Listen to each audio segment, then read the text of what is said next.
The Department of Psychology is here with a very informative show. We are going to talk about the scope of psychology, mental health and psychological challenges, the counseling and therapeutic interventions to cope up with those challenges.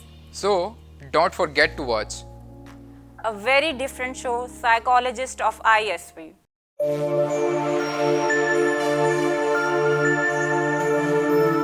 Bismillahirrahmanirrahim. Assalamu alaikum. I'm Sadia Zia and I welcome you to the 6th episode of Psychology Unplugged. आज का हमारा जो episode है it is very special क्योंकि आज का episode ना सिर्फ साइकोलॉजी के स्टूडेंट्स के लिए है बल्कि तमाम सोशल साइंसेस के स्टूडेंट्स और फैकल्टी मेंबर्स इससे बहुत अच्छी तरह से मुस्तफ़ीद हो सकते हैं। हमारे आज के एपिसोड की थीम है qualitative research, modern trends in qualitative research and a need of time for Pakistan. ये हमने आज की एक थीम रखी है क्योंकि जब हम हायर एजुकेशन की बात करते हैं तो research is an integral part of it. एक रिसर्च का जो प्रोसेस है it should be very professional, very much train faculty is needed. तो आज का हमारा प्रोग्राम तमाम सोशल साइंसेस की फैकल्टी और स्टूडेंट्स के लिए जो रिसर्च के प्रोसेस से गुजर रहे हैं, रिसर्च पढ़ा रहे हैं, रिसर्च कर रहे हैं, उनके लिए। सिंस आज हम एक ऐसे टॉपिक को डिस्कस कर रहे हैं जो थोड़ा सा अंडर प्रोग्रेस्ड है पाकिस्तान में as compared to the contemporary world, which is qualitative research. Quantitative research पे जनरली सोशल साइंसेज में बहुत कॉमन प्रैक्टिस है। हमारे मेजॉरिटी ऑफ वर्क जो है वो क्वांटिटेटिव रिसर्च के ऊपर होता है क्योंकि हमारे यहाँ कुछ एक ऐसा पर्सपेक्टिव है कि शायद क्वांटिटेटिव रिसर्च जो है ये थोड़ा ज़्यादा ऑथेंटिक है, ज़्यादा अच्छी है as compared to qualitative research. लेकिन इस हवाले से जो स्टिग्मास अटैच्ड हैं या हमारी क्या रीज़न्स हैं कि पाकिस्तान में क्वालिटेटिव रिसर्च जो है वो थोड़ा सा लैग कर रहा है as compared to the rest of the world, ये तमाम चीज़ें जानने के लिए आज हमारे पास बहुत ही एक ऑथेंटिक रिसोर्स मौजूद है। हम we are very lucky enough कि आज हमारे पास जिन गेस्ट ने ज्वाइन किया है वो हमारे लिए टाइम निकाल पाए। Without any further delay I would like to introduce my guest today. He is an associate professor and the chairman at the Department of Applied Psychology, the Islamia University of Bahawalpur. He has more than 40 national and international research publications to his credit and more than 100 research conference proceedings as well. One thing more, आप में से जो लोग जिसने इस episode को click किया है और you are watching it, let me tell you that you are very fortunate that you are going to get expose to knowledge from a very authentic source. और जस्ट वन लाइनर में मैं इनको introduce करूँगी कि since I am also pursuing my doctorate studies under his chairmanship, so उस्तादों का उस्ताद है, उस्ताद हमारा very warmly welcoming Dr. Salim Saab. Assalamu alaikum sir. Walaikum assalam. Thank you very much Sadia. I am really honored and obliged to be here. नहीं sir, ये हमारा एजाज़ है, आपने हमें टाइम दिया। नहीं, मुझे बड़ा अच्छा लग रहा है आप लोगों के दरमियान इस तरह से और यहाँ पर स्टूडियो में, और really I am honored. अच्छा सर, स्टार्ट हम करते हैं बगैर किसी मज़ीद डिले के कि क्वालिटेटिव रिसर्च पाकिस्तान में इतना पीछे क्यों है? हाँ जी, क्वालिटेटिव का वर्ड यूँ ही आता है तो that is a very it's very close to my heart. तो 2013-14 से मैं स्ट्रगल कर रहा हूँ, खुद भी मैं इसका स्टूडेंट हूँ, सीख रहा हूँ, स्टूडेंट्स को भी कोशिश कर रहा हूँ कि सिखा पाऊँ। एक ज़माने में 1950 के फौरी बाद, बल्कि यूँ कहना चाहिए कि जो वर्ल्ड वार 2 थी उसके फौरी बाद क्वालिटेटिव का एक ट्रेंड था दुनिया में और पाकिस्तान में भी था। अगर आप साइकोलॉजी के इब्तदाई असातिज़ा को देखें तो उन्होंने भी तरजीहन क्वालिटेटिव रिसर्च में काम किया, क्वालिटेटिव साइकोलॉजी में एक्सक्लूसिवली काम किया। मगर दुनिया में जैसे जैसे रेवोल्यूशंस आए और चीज़ें जो हैं वो न्यूमेरिक वैल्यूज़ की तरफ टर्न हुई तो रिसर्च भी उसके साथ जो है वो उधर टिल्ट हो गई, और उससे फिर थोड़ा सा ये जो एक फ़ैशन था वो डिम हुआ। मगर अब पिछले कोई 15 सालों से फिर हम देख रहे हैं कि क्वालिटेटिव रिसर्च जो है वो पूरी दुनिया में भी बिलअमूम और पाकिस्तान में बिलखसूस दोबारा से जो है ये इन फैशन हो रही है जी। तो बहुत सारी टेक्निक्स जो हैं वो इसमें इमर्ज हो रही हैं और बहुत सारे जर्नल्स, इवन कि बहुत सारे जर्नल्स जो पहले ख़त्म कर दिए गए या ऑब्सोल्यूट हो गए, वो भी दोबारा से जो है वो उजागर हो रहे हैं और नए सिरे से उनका आगाज़ हो रहा है। इसी तरह से पॉजिटिव साइकोलॉजी का डोमेन जब आया तो उन्होंने भी इसकी ज़रूरत महसूस की। अभी पॉजिटिव साइकोलॉजी में भी इसके लिए खासी गुंजाइश जो है वो निकाली गई है और APA बाई इटसेल्फ इसको प्रायोरिटाइज़ कर रहा है। तो मॉडर्न ट्रेंड्स की जहाँ तक बात है तो इससे बड़ी और क्या दलील हो कि APA खुद अब एक दर्जन भर किताबें जो है वो क्वालिटेटिव पे लिखवा रहा है और दुनिया के रिनाउंड स्कॉलर्स को उन्होंने बाउंड किया है कि जी वो किताबें लिखें। तो 2021 के आगाज़ में 6 किताबें APA की आ चुकी हैं जो एक्सक्लूसिवली जो है वो क्वालिटेटिव पर है इन्हीं 6 महीनों में। जी हाँ, और 6 किताबें जो हैं वो अभी पाइपलाइन में हैं। तो इसको पॉपुलराइज़ करने के लिए उन्होंने ना सिर्फ वेल रिनाउंड और इंटरनेशनल स्कॉलर्स को इंगेज किया बल्कि उनको हर किताब पर एक वेबिनार भी उन्होंने दिया है। तो उसके लिंक्स जो हैं वो हमें APA की वेबसाइट से मिल जाते हैं। तो ये कई सारी नई जहतें और डायमेंशंस जो हैं वो क्वालिटेटिव रिसर्च में इमर्ज हो रही हैं और बहुत सारी नई चीज़ें जो हैं वो भी आ रही हैं। जी सर, ये तो बड़ी एक खुशखबरी है स्टूडेंट्स के लिए भी ये न्यूज़ के they can directly get access to those webinars through APA's website. हाँ जी। तो इसके अलावा जाहिर है कि पूरी दुनिया में ये इन ट्रेंड हो रहा है दोबारा। तो मैं समझता हूँ कि पाकिस्तान में भी जो एक खला था वो हमें पुर करने की ज़रूरत है और वो गैप ब्रिज करना चाहिए। और मेरा ख्याल ये है कि मैं ख़ुद भी कोशिश कर रहा हूँ, आप लोगों के तवस्सुत से भी और ऐसे चैनल्स के तवस्सुत से भी हम ये पैगाम देना चाहते हैं कि हमारे स्टूडेंट्स जो हैं उनमें हम अभी खुल के बात करेंगे कि what are the stigmas and the wrong perceptions are attached with this concept के जी ये मुश्किल होती है और ये टाइम कंज्यूमिंग होती है और स्टूडेंट्स नहीं कर पाते टाइम पे।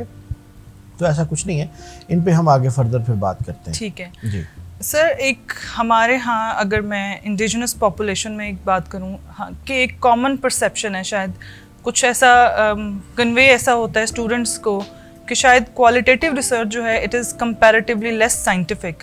क्या ऐसा है? नहीं जी, मैं नहीं समझता। आप ये देखिए जितनी साइंटिफिक थेरीज हैं उनकी बुनियाद फ्राहम तो क्वालिटेटिव ही करती है, एक्सप्लोरेटरी रिसर्च यही करती है। अच्छा, अगर आप अपने बिग नेम्स ऑफ साइकोलॉजी को ही एनालाइज कर लें, बाकी डिसिप्लिन्स में को रहने देते हैं अभी जी। तो फ्राइड का काम कौन सा आपको लगता है कि वो बहुत ज़्यादा न्यूमेरिकल था? योंग का, हाँ जी, योंग का, पियाजे का। तो ये सारे के सारे जो लोग हैं इनका बेसिक जो वर्क है वो हमें क्वालिटेटिव अंदाज में लिखा हुआ मिलता है जी। और फिर उसके ऊपर क्वांटिफिकेशन की गई है जी। As far as my own experience and learning is concern, तो मैं ये ज़्यादा तौर पर ये समझता हूँ कि अगर बेस पे थेरी नहीं है, कल्चरली एम्बेडेड थेरी नहीं है या कल्चरली इन्फॉर्म्ड थेरी नहीं है, तो उस क्वांटिटेटिव का क्या मतलब है? वो महज नंबर है जी, उनके साथ मीनिंग नहीं है। मीनिंग देने वाली जो चीज़ है वो हमें क्वालिटेटिव रिसर्च से आती है, मीनिंग क्वालिटेटिव रिसर्च से आते हैं। तो मेरे नज़दीक क्वालिटेटिव रिसर्च की डेफिनेशन भी यही है कि हम अपने वर्ल्ड से जो मीनिंग अखज़ करते हैं एक ख़ास कॉन्टेक्स्ट में, वही क्वालिटेटिव रिसर्च है। अच्छा सर, एक जनरल तासुर ये भी है कि क्वालिटेटिव रिसर्च शायद बस इंटरव्यू हम किसी का ले लें या कुछ ऑब्जर्वेशंस कर लें, उनको नोट कर लें, उनसे हम निकाल सकते हैं, सब्जेक्टिव इस पे इनपुट ज़्यादा होता है। तो इसके अलावा इसकी टाइप्स क्या क्या है? हमारे यहाँ जनरल पॉपुलेशन को इसकी टाइप्स भी नहीं पता है। क्वालिटेटिव रिसर्च से एक ही मीनिंग आता है कि शायद इसमें कुछ इंटरव्यूज़ होंगे, कुछ डिस्कशंस होंगी और बस क्वालिटेटिव रिसर्च हो जाएगी। सही कह रही हैं आप, सही फरमा रही हैं, क्योंकि जो इंटरव्यू की जहाँ तक बात है तो वो एक popular method of data collection तो है क्वालिटेटिव में, मगर क्वालिटेटिव की टाइप्स को हम डाटा कलेक्शन टाइप्स के हिसाब से अगर ना डिफाइन करें तो ज़्यादा बेहतर होगा। ठीक है, क्योंकि इसकी अपनी क्लासिफिकेशन मौजूद है।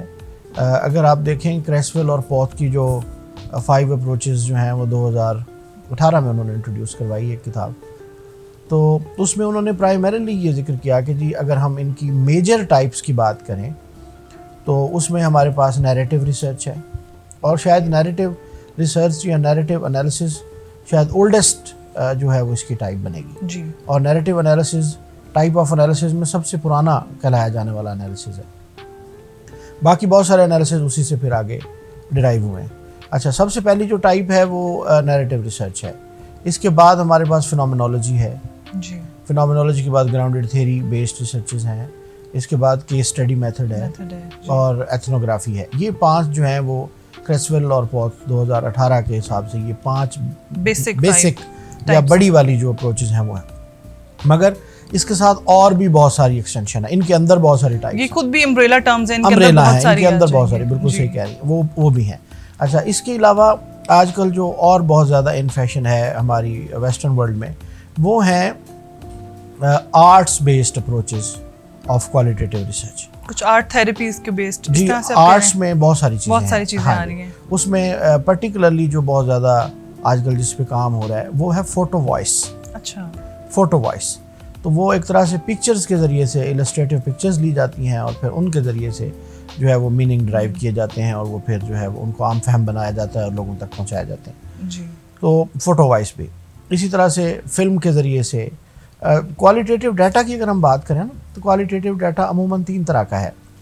हमारे पास ऑडियो डाटा है, वीडियो डाटा है और टेक्स्ट की फॉर्म में डाटा है। ठीक है सर, अब इन डाटा की एनालिसिस की तरफ हम चलते हैं, लेकिन उसको हम मज़ीद डिटेल में डिस्कस करेंगे, लेकिन उससे पहले हम लेते हैं एक छोटी सी ब्रेक। तो मिलते हैं ब्रेक के बाद।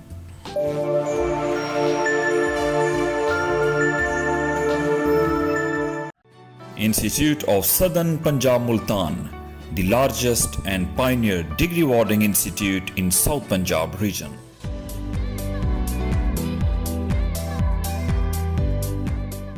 टेक्नोलॉजी के इस दौर में एक प्रोफेशनल का स्किलफुल होना इतना ही ज़रूरी है जितना कि एक इंसान के लिए खुराक का होना ज़रूरी है। इंस्टीट्यूट ऑफ साउथर्न पंजाब के विजन को जहन में रखते हुए डिपार्टमेंट ऑफ कंप्यूटर साइंस ला रहा है एक ऐसा प्रोग्राम जिससे मिलेगी ज़बरदस्त इंफॉर्मेशन हर उस शख्स को जो करना चाहता है कमाल इस फील्ड में। टीचर्स के नॉलेज से लेकर एलुमनाई के एक्सपीरियंस तक और एक्सपर्ट ओपिनियन से लेके स्टूडेंट्स के इश्यूज तक होगी डिस्कशन एक बहुत मज़ेदार अंदाज में। तो जल्द मुलाकात होती है बैठक में।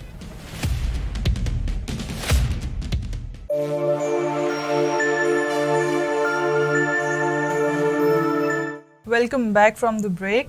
हम डिस्कस कर रहे थे क्वालिटेटिव रिसर्च के बारे में। एक बड़ा इम्पॉर्टेंट क्वेश्चन जो मैं सर डॉक्टर सलीम साहब से पूछना चाहूँगी, क्वालिटेटिव रिसर्च के एनालिसिस के हवाले से हम सुनते हैं कि इसका एनालिसिस मैनुअली भी होता है, there are some softwares as well.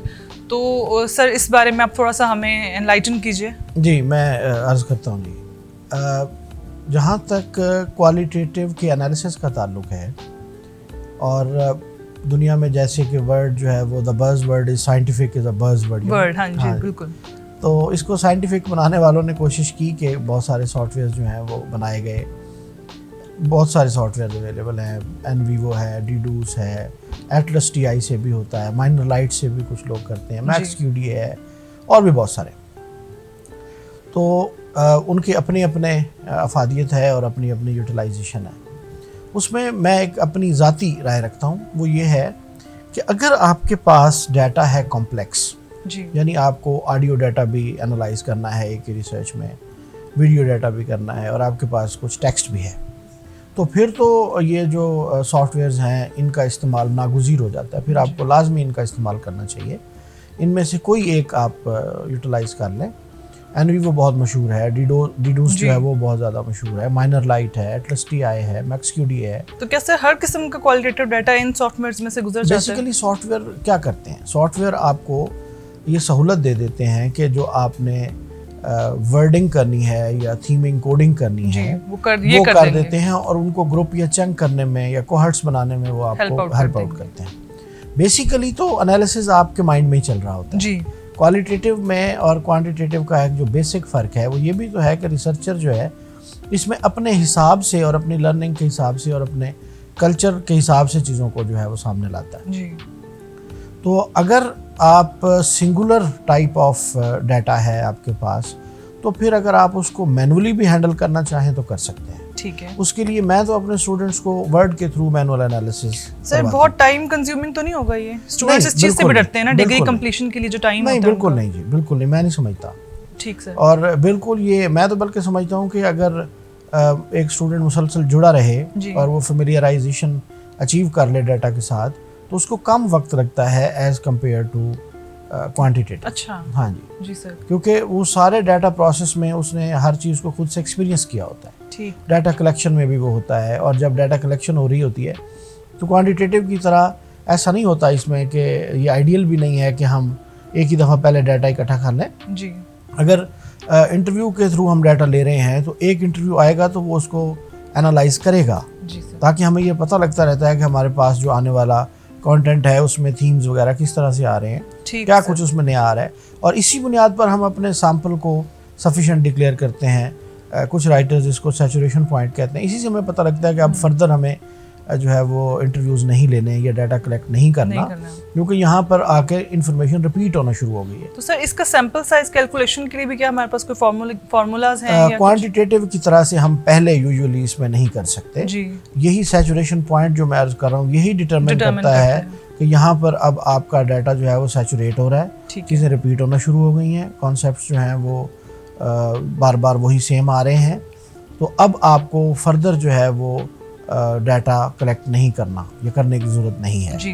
तो यही इंडिकेटर है जो so बेसिकली इसमें जो रिसर्चर है उसका अपना इंटरेस्ट और इनपुट जो है वो सबसे ज़्यादा मैटर कर रहा है। वो पार्ट ऑफ द रिसर्च रहेगा तो ही वो आइडेंटिफिकेशन उसकी होगी टू दैट सैचुरेशन पॉइंट। एक स्टेप सादिया आगे की बात है वो ये है कि क्वाली में तो क्वालिटेटिव रिसर्च में तो रिसर्चर जो है इसको टूल कहा जाता है, पार्ट ऑफ द रिसर्च है और वो एज अ टूल वर्क कर रहा होता है। बिल्कुल।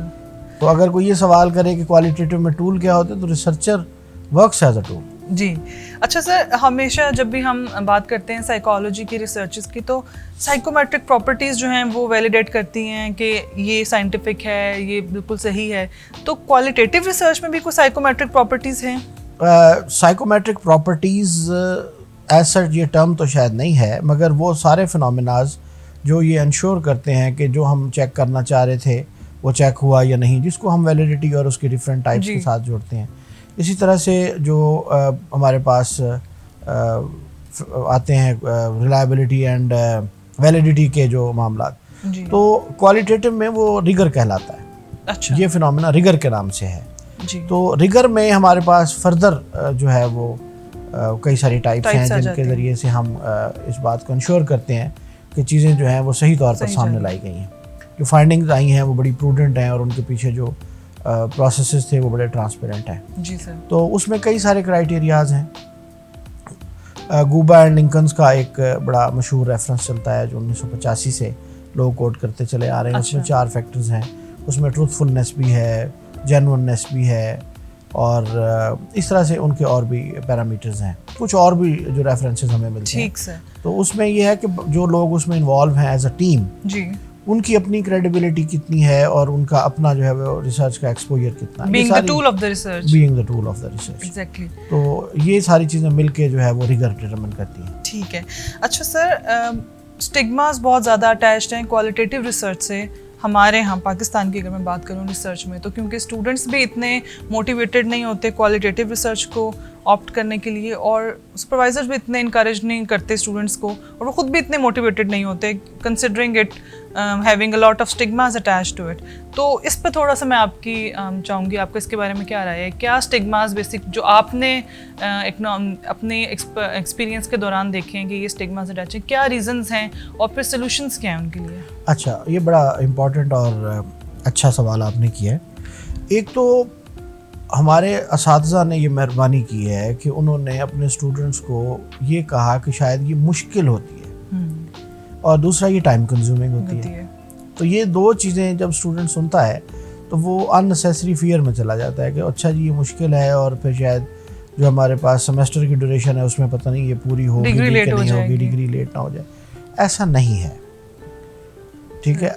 हाँ, अलबत्ता 1-2 फ़र्क ज़रूर हैं, डिफरेंसेस हैं क्वांटिटी और क्वाली में। वो ये हैं कि अगर आप ये देखें ऑनेस्टली, अगर आप एनालाइज करें क्वांटिटेटिव रिसर्च को, तो क्वांटिटेटिव रिसर्च में आपके अपनी तरफ से लिखा जाने वाला पार्ट शायद डिस्कशन हो सकता है। हाँ जी। अदरवाइज तो बहुत ज़्यादा चीज़ें जो हैं वो आपने एज इट इज़ कहीं ना कहीं से सोर्सेज से ली हैं और उनको फिर पैराफ्रेज किया है या अकॉर्डिंगली सेट की हैं। जब हम वर्ड काउंट्स देखते हैं मुख्तलिफ जर्नल्स में आर्टिकल के लिए, और उनमें बहुत ज़्यादा हिस्सा जो है वो फाइंडिंग या रिजल्ट या टेबल्स में से आ रहा होता है, कुछ जो है वो इंट्रोडक्शन लिटरेचर में से आ रहा, वो एक छोटा सा पार्ट बचता है डिस्कशन का जिसको रिसर्चर अपनी मर्जी से डिस्कस कर सकता है, बल्कि उसमें फिर आपको सिमिलैरिटीज़ और डिफरेंसेस की बात करनी पड़ती है लिटरेचर के अकॉर्डिंग। तो यहाँ पर जो लिखने वाला काम है थोड़ा सा वो स्टूडेंट को खुद करना पड़ता है।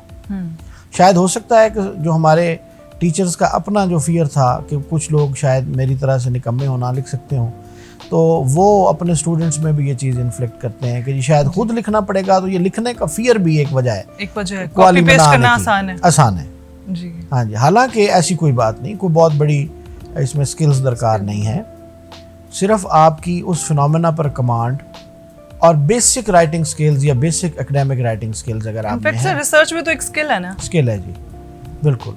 बट जितना आप उसको लर्न करते जाएंगे मजीद आप उसमें प्रोफिशिएंट हो अच्छा, वैसे जाएंगे। मैं ये समझता हूँ कि जो क्वांटिटेटिव रिसर्च है दैट इज अ स्किल जी। And qualitative is a more than that skill. अच्छा। हाँ अच्छा सर, इस वक्त हमारा जो ये प्रोग्राम है, हमारी एपिसोड जो है साइकोलॉजी अनप्लग्ड की, स्टूडेंट्स बहुत सारे देख रहे हैं और बहुत सारे स्टूडेंट्स ऐसे हैं जिन्होंने अभी अपने साइनॉप्सिस के लिए कुछ लिटरेचर पढ़ रहे हैं, कुछ डिसाइड कर रहे हैं कि आइदर क्वालिटेटिव स्टडी करें, क्वांटिटेटिव करें। ऐसे स्टूडेंट्स के लिए कुछ आपका एक मैसेज चाहिए जो तो शायद उनको मोटिवेट कर जाए। जी, मेरा बड़ा क्लियर और बड़ा वाज़ेह मैसेज है, और ऐसे सुपरवाइजर्स के लिए भी। हाँ जी, बिल्कुल बिल्कुल, तमाम मेरे दोस्त साथियों के लिए भी और मेरे स्टूडेंट्स के लिए भी और पोटेंशियल स्टूडेंट्स के लिए भी कि एक तो घबराएं नहीं, क्वालिटेटिव से बिल्कुल खौफज़दा ना हो कि ये कोई बहुत एक्सटेंसिव चीज़ है या आपसे होगी नहीं जी।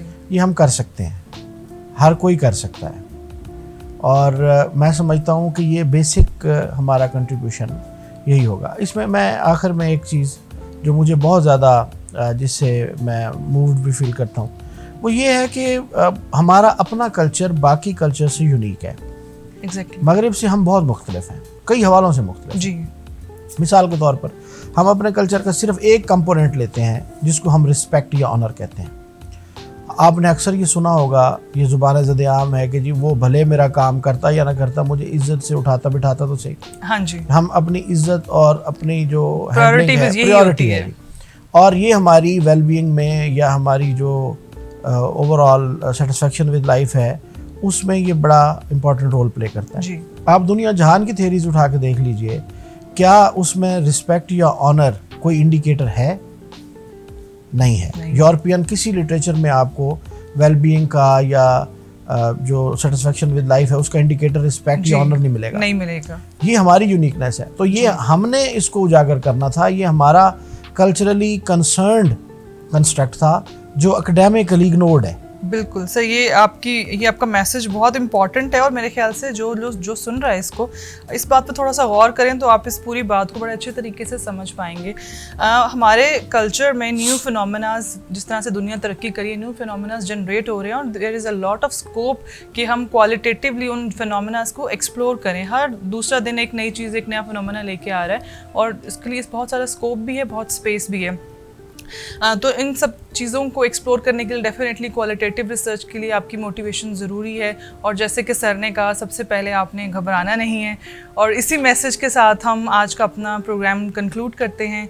And thank you so much for being the part of the show. इंशाल्लाह we will see you in the next episode of psychology unplugged.